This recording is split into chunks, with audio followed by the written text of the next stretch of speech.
Today what we're going to cover is really what we've seen in working with different organizations, both public and private, in what are some best practices in organizing teams and things that they're doing to get an edge and grow their teams and improve the performance of what they're doing related to data science. So that's really what we'll cover today. My background, I've been in the analytics and big data space for a while. So I do fall in the 10 plus year category, but maybe not as a data scientist.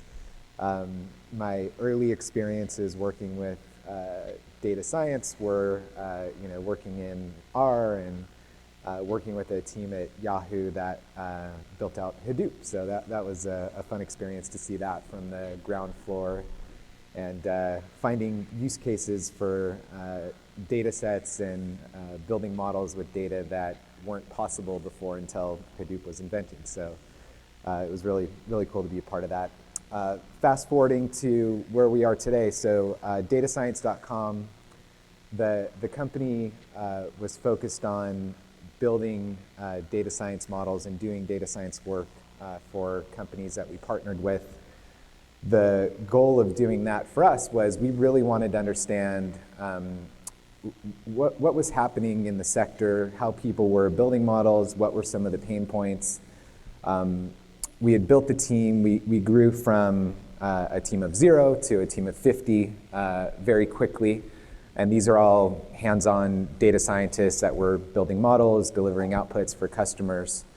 And as we were going through that scaling process, our engineering and product teams said, hey, we've got to fix this because things aren't working well.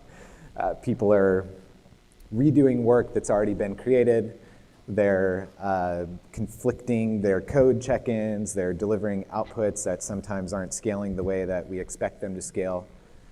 So we took a step back and said, how can we fix this? So we kind of canvassed what was out there in the landscape, looked at all the existing tools, looked at what was there in the open source world, and nothing really was a fit for what we needed. So our teams of data scientists, they had very specific needs that they were looking for. They wanted a sort of open source to be built in the system from the ground up. They didn't want to work with a closed off system or something proprietary. They had their preferred ways of doing work, and they didn't want to have to completely swap everything out for something new. So what we did is we built our own platform. We built it to support that team of data scientists working hand in hand with them. Our engineers partnered closely with them. And then we brought it to market. So we launched the platform about a year ago. And we've been bringing it to market and getting feedback from organizations that are now using it. And what we'll cover is some of that feedback and what we've been seeing in terms of how teams are organizing the work and the things that they're doing to get success.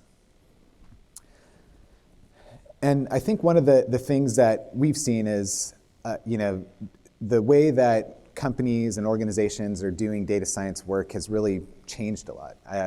If you look back 5 years ago, 10 years ago, data science was typically R&D function that was kind of off to the side, doing analysis, producing an output based on inbound requests from various stakeholders in the organization. And I think now what we're seeing is that the role of a data scientist has evolved pretty dramatically, and it's continuing to evolve into being a very close partner with whoever the consumers are of the output. So whether that be product or one of the business units.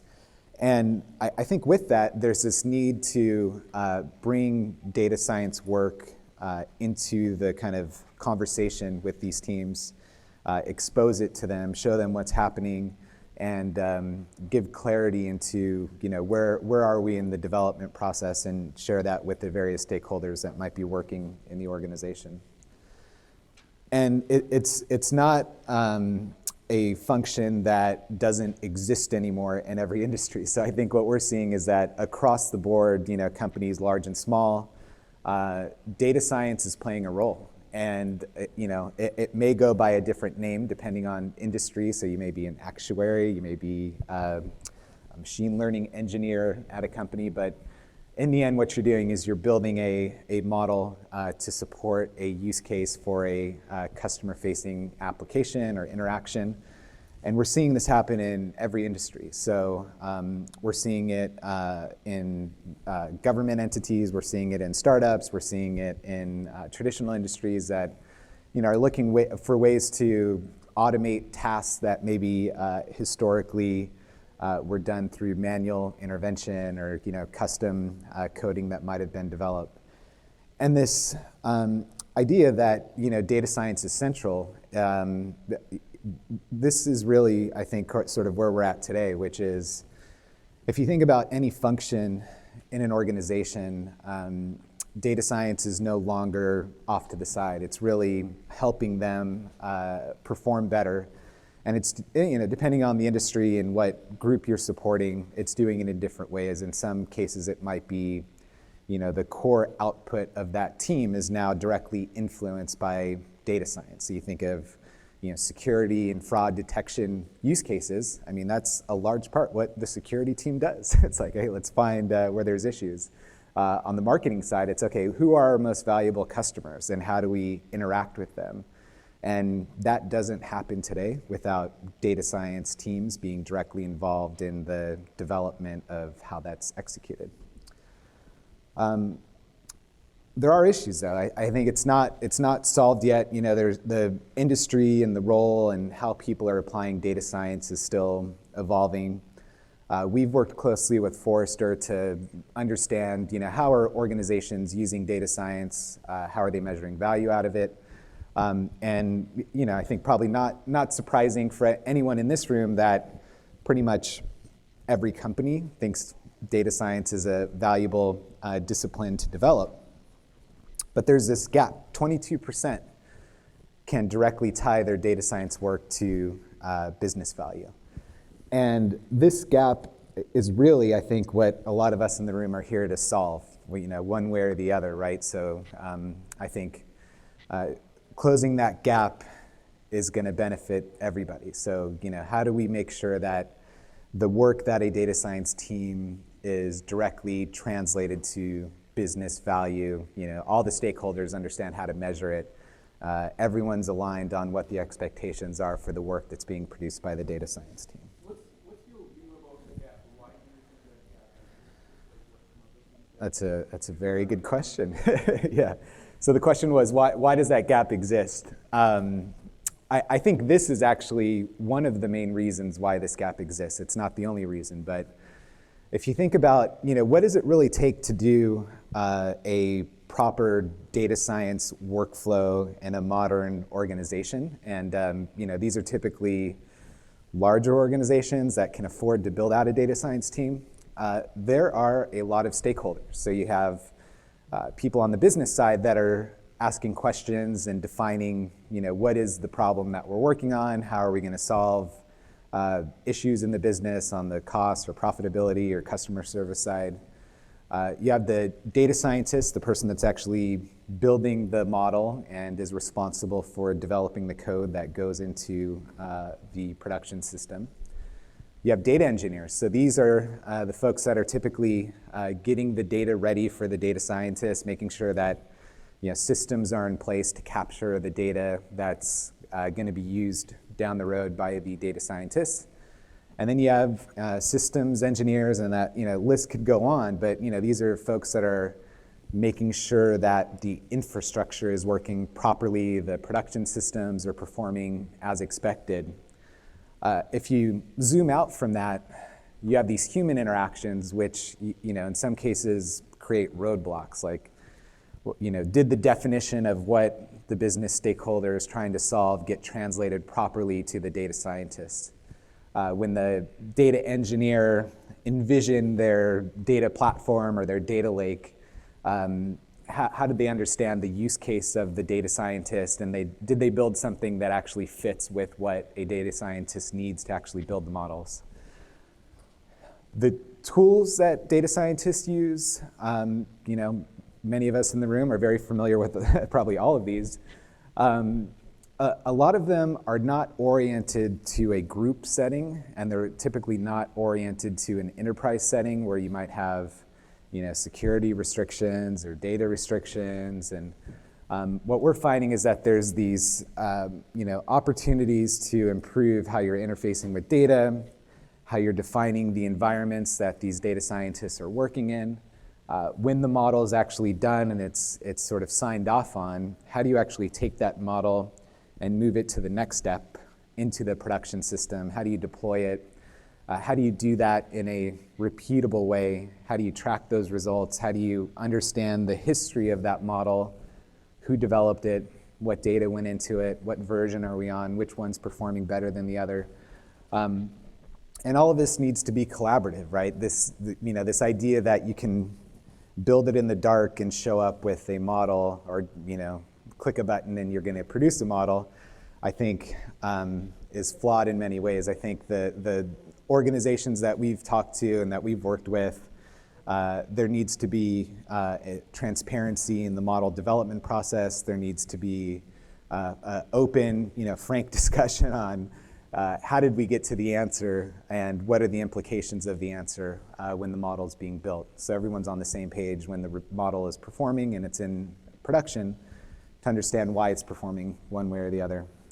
So I think that's one of the areas of opportunity in terms of closing the gap, is how do you streamline that process? What we're seeing is that there's no slowing in the drive and growth of open source. It's across the board. It's Python, it's R, and I think that this pace of innovation continues to increase. You think about the contributions of companies like Google and others that have brought in some of these core packages to the community, and it's really driving and speeding up that pace of innovation.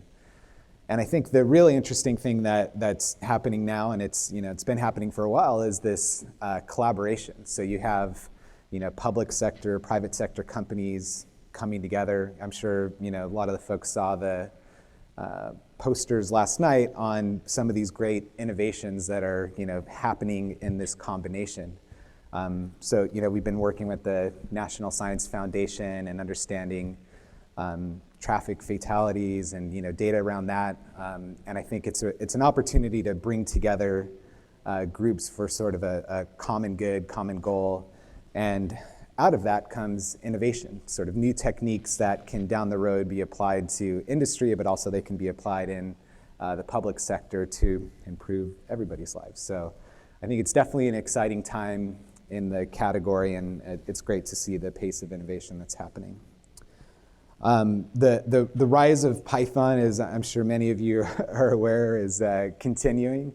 If you look at what languages were people using and what tools were they using just a few years ago, Python wasn't really on the radar. And if you look at today, it is a major force in the category. So what we're seeing is that it's happening everywhere. It's happening in university. We were just chatting earlier. It's happening in second and third grade in many cases, where kids are learning Python and how to code at a very young age. And I think that will just continue.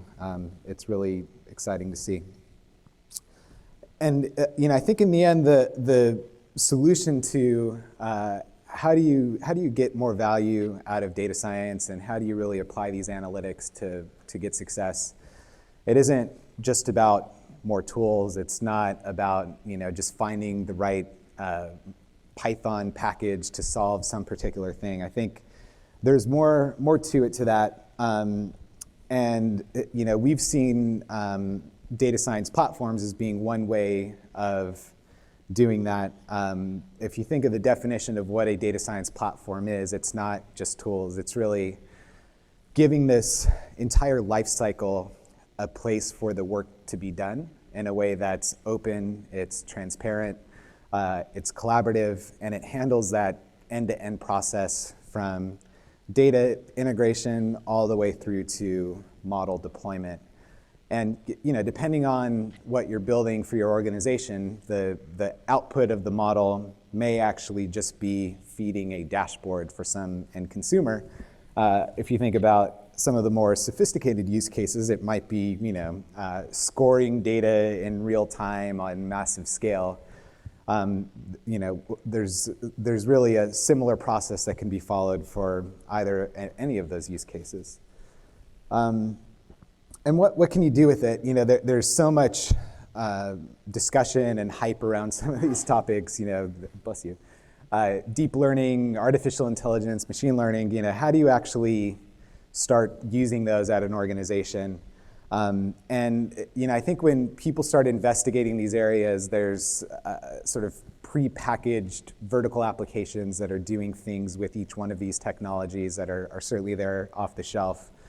As teams evolve and their data science sophistication grows, what they're typically looking at is how do we take some of those capabilities and build them in-house and grow a team to support these use cases.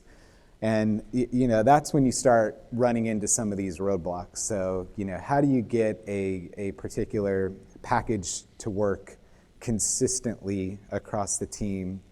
How do you get a machine learning library to scale in the way that your team needs it to across a given data set?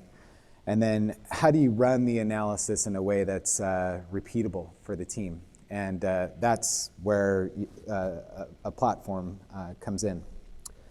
And that scaling, so if you grow from 3 or 4 data scientists to 50 or a couple hundred or thousands, that's when you start to think about scale. And scale is not just, hey, we have a large team now. I think scale is really about how influential is data science in everything that your company does.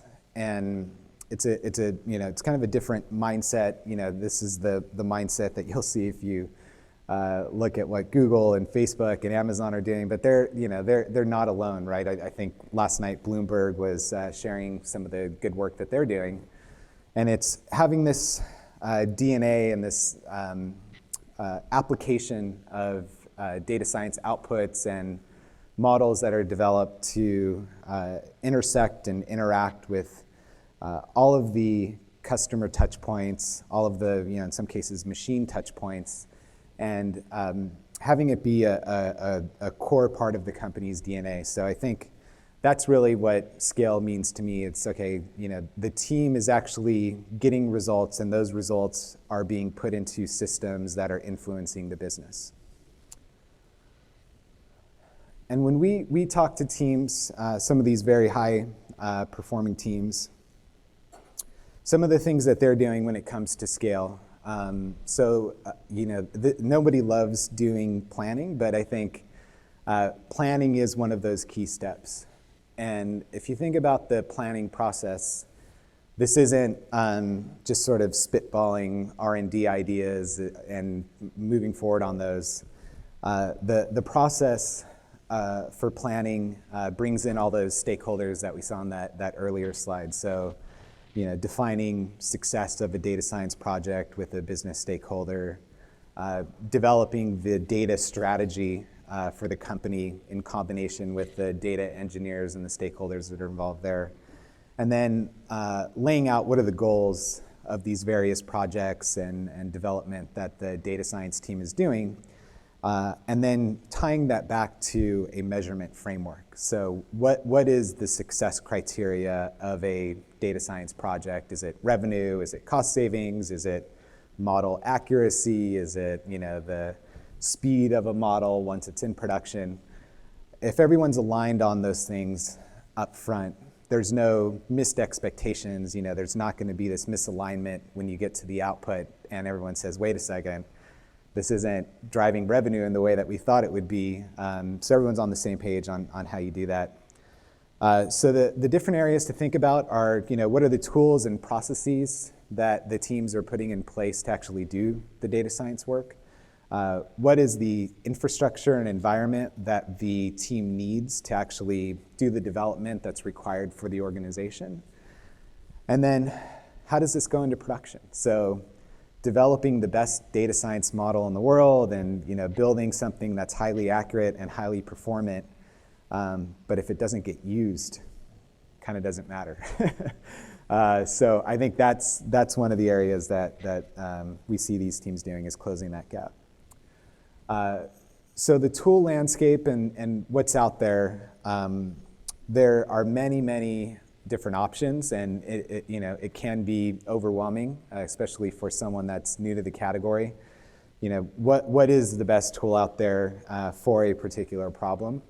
I think the good news is there are communities behind all of these, much like there is with the Jupyter community, that are happy to share ideas and best practices. If you dive into any one of these areas, there's probably 50 or 100 ways of solving a particular problem. One of the things that these teams are doing that we're seeing is trying not to have to reinvent every time. So, a lot of time and a lot of focus at companies is going into, how do we actually solve this? What is the best way to build a particular model? Once it's built, what language should it go into?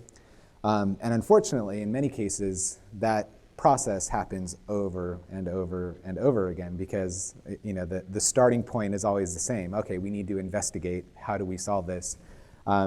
So I think a really good best practice there is, how do you document everything that you're doing in your investigation process, and how do you expose that to the rest of the organization so that when it comes time to develop that next model or do that next area of exploratory research, there's an accelerated starting point, so people can see the work that's been done in the past and move quicker to the answer. The process, this is something that's going to vary widely depending on the organization that you're working in, the size of the team, the expectations in terms of outputs and what the team is producing. But these are kind of the general outlines of what some of these teams are doing that move into a larger scale. Is how do you experiment rapidly and also do it in a way that experimentation becomes a output. The higher performing teams and the ways that they're doing this is, they'll build out a center of excellence. They'll build out a data science hub or some team that is really tackling some of the big questions around, maybe it's one of those earlier topics like deep learning. So let's build out a team that's focused just on that. And their responsibilities to research, experiment, produce outputs. And what those outputs look like can be something where it's documenting, what are the best practices for applying deep learning for a particular use case? What did they find, canvassing all of the resources that are out there, giving guidance, giving code samples to the team so they can get started quickly the next time someone's looking into using that. The idea of reproducibility, so there's always nuance to how a particular model is developed, how the data is structured. The common link for many of those might be doing exploratory analysis, doing feature engineering, doing model experimentation, model selection, moving the model into production. And I think the ability to share that work across teams, to share it in a consistent way, is something that we've seen, as teams grow, that has a lot of downstream benefits on closing the gap and being able to move to production faster. The sharing across teams, so the way that data science teams are organized across organizations, there's many times a partnership that gets created. So the data science team will be embedded within finance, or they'll be embedded within marketing. And I think there's always this risk where, as that happens, as teams disperse within the organization, that they no longer communicate with each other. And having that ability to share ideas, to say, hey, like, you guys built a forecasting model for finance.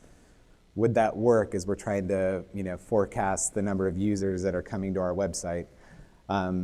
and having that open dialogue between teams and sharing what they're working on is very helpful to point them in the right direction and avoid that situation where you might have teams reproducing work that's already been created.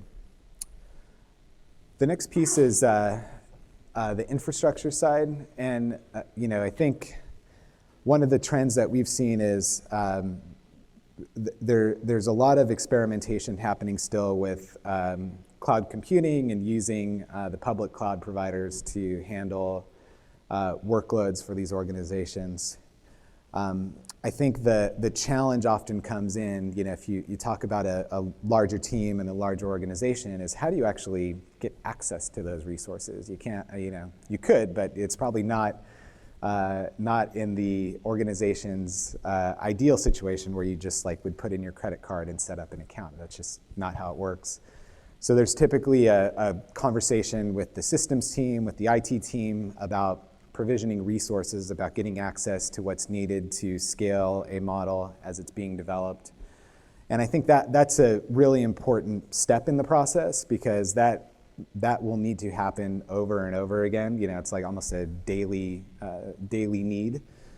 So understanding what is the time requirement, or how quickly can you get the resources that you need to the data scientists in the moment that they need it, instead of having this cycle where a request comes in and then you have a big time lag where they might need to go, spin up a new account or spin up a new resource and then come back a week later. Okay, we've got it.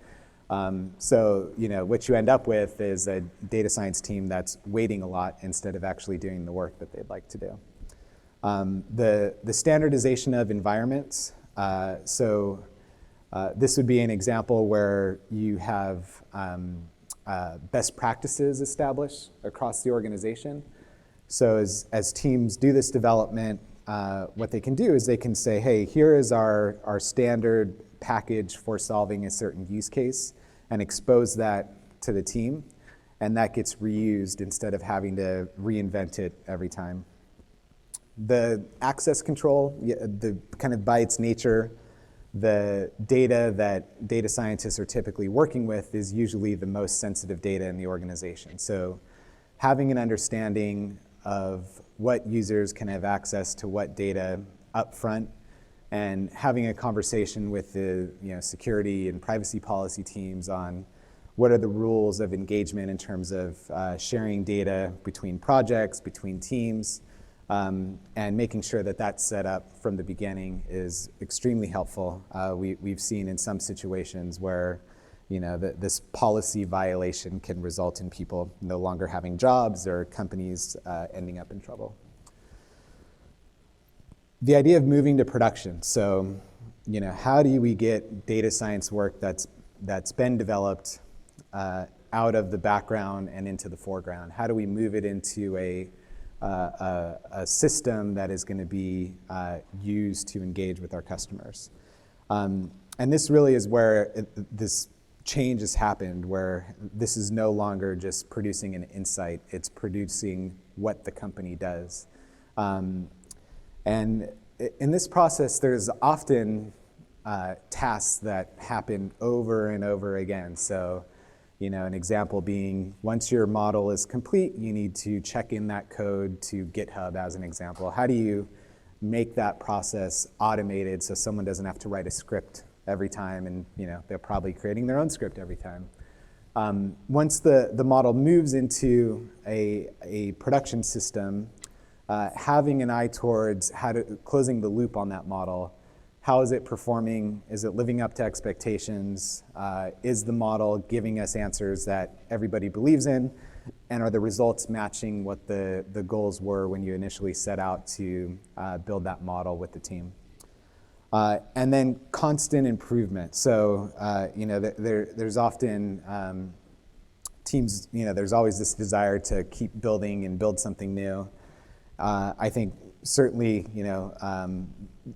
one of the best practices would be, once the model is complete, you don't just move to the next project. You kind of monitor how it's performing, iterate on the model, test multiple versions of it, and then improve it over time, because the data is going to change, the profile of users are going to change over time, and you're going to need to update it over time as well.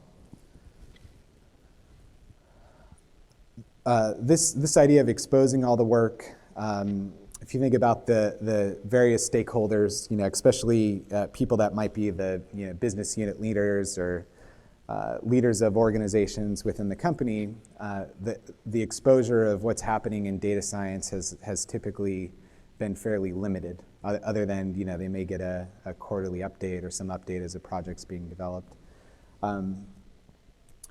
So this is what we've done to bring all of this together. So you could see the different areas align pretty well with what we talked about there. So having a variety of tools that have been tested and configured for the teams, those tools being the standards. So having tools that are open source friendly, that work consistently.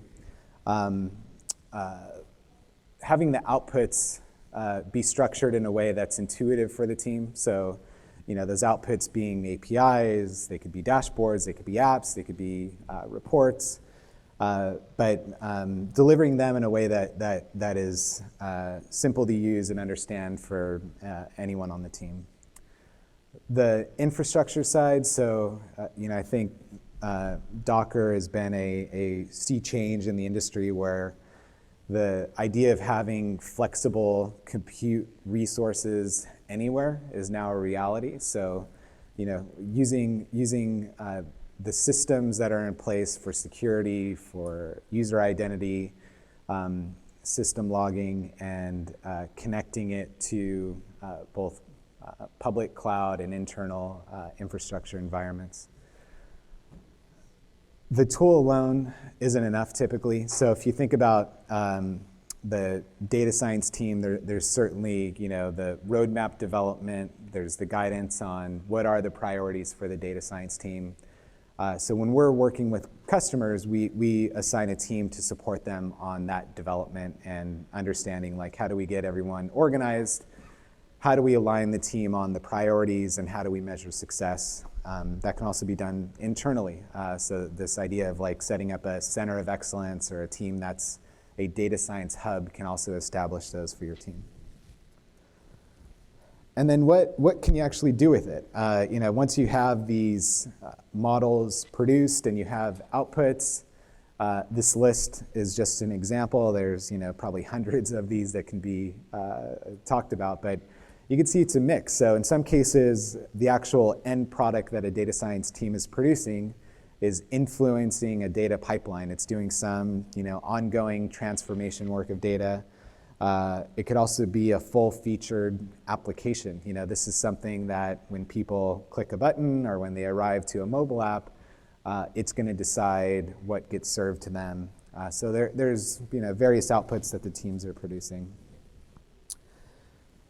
I think an important step to think about is, how do you actually move into that leadership position? How do you scale data science? And these are two areas that we've seen teams do to help get them there. And they may seem intuitive, but there's clearly a difference here between these organizations. Developing that roadmap, having a clear plan for your data science team, both functionally and then also in the center of excellence. Defining the use cases, defining how those use cases are going to be measured going forward. And then across teams, these are also areas that are sort of the keys to scaling that team, scaling success, integrating the data science team, embedding them within the organization that they're working with. Making sure data scientists are actually doing data science work. This one can be challenging sometimes. Did the data engineer set up the platform, the data platform and the data pipeline in a way that can be used, or is there a bunch of manual intervention, custom coding to get it in a place where you can actually work with it? And in the end, this is really what matters, right? So it's great to be a leader, it's great to have a high-performant team, but how does that tie to business results for these organizations? And we've seen, clearly teams that are applying these best practices, using data science across the organization, are growing faster from a revenue and profitability perspective. So with that, just to wrap up on summary recommendations. So unifying into a single platform clearly has some benefits. It helps organize the work. It helps get everyone on the same page in terms of what's being developed. Making the process itself open and transparent. So I think, keeping everybody posted on the development process, the status of projects, what's left to complete them. Making sure that what the knowledge base that is created within a data science organization stays when somebody leaves the company. So how do you preserve that knowledge base? How do you make sure that the code and the models that have been developed can be reused going forward? And then, this isn't a point offering that, can just be kind of managed by a IT buyer, because the roles and the workloads that the data science teams are working now are very influential in sort of the core business now. And this can't be treated as like a reporting dashboard, because the way that it's being used is directly impacting the company's core offerings. So it is strategic. It does make a lot of changes when you kind of move into this direction. But it also has high impact. All right, thank you. Thanks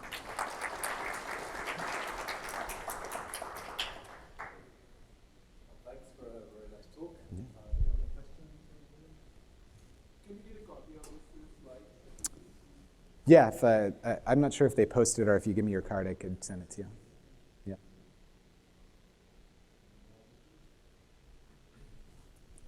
Hey.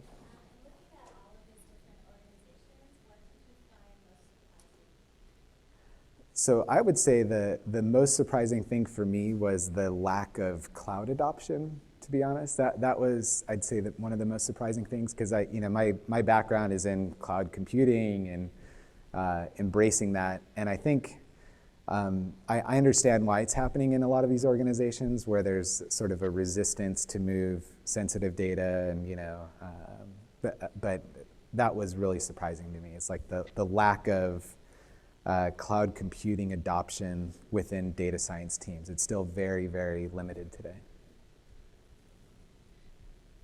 Did you have a question?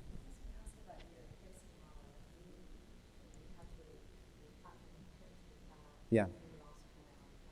Right.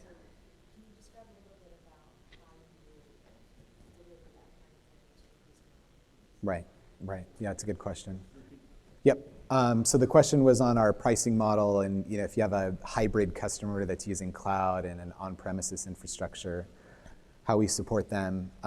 So when we work with customers, we don't actually move their systems, or we're not creating a new data lake.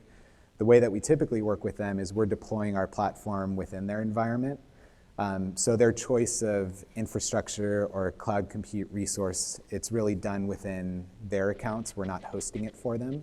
And then our pricing model is pretty simple. It's basically, how many data scientists are there, and that's how we price our product.